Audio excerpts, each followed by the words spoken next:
इस पार्टी को अपना अतीत और वर्तमान दोनों पहले देख लेना चाहिए और तब वो सवाल करे तो ज़्यादा अच्छा है। तेजस्वी जी अगर हाई स्कूल भी पास होते तो फिर वो डिग्रियों की अहमियत समझते। मैं तो यही मानता हूँ कि तेजस्वी जी के बौद्धिक दिवालियेपन पर किसी को बहुत ज़्यादा आश्चर्य नहीं होता है। लालू जी के सुपुत्र होने के सिवाय ऐसा कौन सा तीर उन्होंने मारा था जिसकी वजह से पार्टी में अब्दुल बारी सिद्दीकी से लेकर के तमाम बड़े नेताओं की उपेक्षा करके उनकी ताजपोशी की गई। राबड़ी जी की क्या योग्यता थी जिससे पहली बार बिहार की मुख्यमंत्री बनी थी?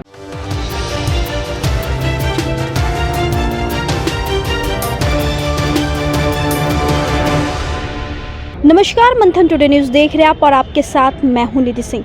देखिए, संजय झा की दोनों बेटियां सुप्रीम कोर्ट में अब एडवोकेट बन गई है, जिसके बाद सवाल यह उठता है कि लोग 20-20 वर्ष अपनी पढ़ाई पूरी करते हैं, लेकिन वह लोग सपने देखते हैं एडवोकेट बनने के लिए, लेकिन वह नहीं बन पाते। आखिर इन ग्रेजुएशन कंप्लीट होने के 1.5 साल के अंदर ही दोनों सुप्रीम कोर्ट में कैसे चली जाती है? इस मुद्दे पर हम जब राष्ट्रीय प्रवक्ता जेडीयू से बातचीत करते हैं, राजीव रंजन जी क्या कुछ कह रहे हैं, हम उनके बयानों को सुनवाते हैं। देखिए, सबसे पहले तेजस्वी जी अगर हाई स्कूल भी पास होते तो फिर वो डिग्रियों की अहमियत समझते, संस्थानों के संबंध में उनको जानकारी मिलती। लेकिन अब उनके जो सलाहकार हैं उनको गुमराह करने पर अगर आमादा है तो फिर मैं तो यही मानता हूँ कि तेजस्वी जी के बौद्धिक दिवालियेपन पर किसी को बहुत ज़्यादा आश्चर्य नहीं होता है। दरअसल संजय झा जी की दोनों बेटियां अमेरिका के प्रतिष्ठित 2 शिक्षण संस्थानों से LLM उत्तीर्ण है और न्यूयॉर्क बार का जो क्वालिफाइंग उसकी जो परीक्षा होती है वो काफ़ी उसके एक मुश्किल परीक्षा जिसको उन्होंने उत्तीर्ण किया, वहाँ के बार में उनका पंजीकरण हुआ। लेकिन अमेरिका में मोटी कमाई के बावजूद वो हिंदुस्तान के लोगों की सेवा के लिए आई है। अब ऑनरेबल सुप्रीम कोर्ट में पहले तो RJD ने कहा कि एडवोकेट ऑन रिकॉर्ड है। एडवोकेट ऑन रिकॉर्ड तो वो है ही नहीं है पहली बार। और काउंसिल में सैकड़ों अधिवक्ताओं को रखा जाता है और उसके बाद कोई वेतन दे नहीं है। जो किसी एक खास असाइनमेंट के लिए उनको कोई जिम्मेदारी मिलती है उसके हिसाब से उन्हें उसका पारिश्रमिक का भुगतान होता है। ये बहुत ही छोटा मसला है और ऐसे मसलों पर ये हम कह सकते हैं कि ये सामान्य तौर पर जो राजनीति की जो मर्यादा है उसको भी तेजस्वी यादव और उनकी पार्टी भूल रही है। दरअसल पिता पार्टी के राष्ट्रीय अध्यक्ष, पुत्र, क्या योग्यता थी तेजस्वी यादव जब पहली बार बिहार के उप मुख्यमंत्री बने?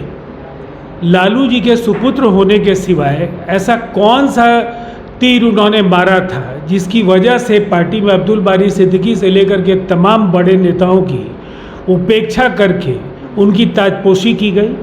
और सबसे तो ज़बरदस्त जो काम हुआ वो तो तेज प्रताप जैसे लोगों को, जिनके तरह तरह के कहानियाँ जिनकी और किस्से जिनके सब जगह हैं, उनको भी राज्य मंत्रिपरिषद में शामिल होने का अवसर मिला। अभी भी विधानसभा के सदस्य हैं। बहन है मीसा भारती जी, राज्यसभा की सदस्य थी, फिर लोकसभा की सदस्य हो गई।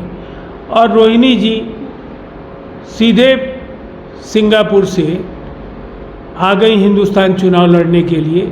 जीतना हारना मतदाता तय करते हैं, लेकिन पार्टी ने तो उन्हीं को अवसर दिया। और जिस दौर के बारे में बिहार के लोग आज भी भूले नहीं है वो साला राज था।